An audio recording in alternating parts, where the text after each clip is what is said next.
تنها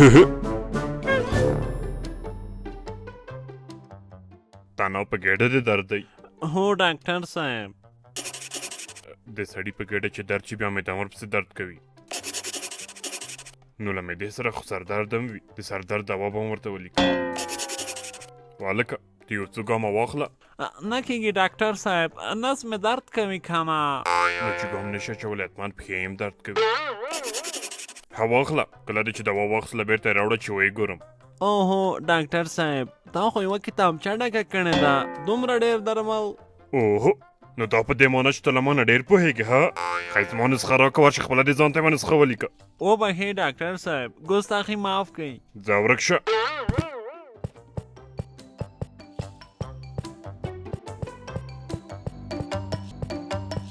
د تا له خیره په کوم ځای درد شوی دی؟ په شرق کې که په غرب کې؟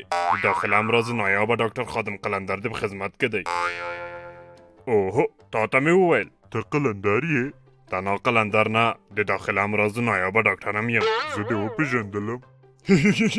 هو، د فلمونو هلک سلمان خان یې. زه جلندر یم، په ښوونځي کې راسره وې، اول نمره مو وم. څه؟ نو ته دلته څه کوې؟ په سر مې درد و، ځکه روغتون ته راغلم. خو څه؟ خو ته څنګه ډاکټر شولې؟ اوهو، خیر دی چې هغه وخت کانکور کې پاتې شوم. شخصي پوهنتون کې مې مال جاوید طیب ووې. دریم سمستر کې مې دا معاینه خانه خلاصه کړه. اوس نو شکر دی پیسې او تماشې، موټر او کورونه هر څه شته. بس شهر ناپرسان دی نو. د خلکو په سترګو کې خاورې مه شانئ او له ځانه قلندر مه جوړوئ.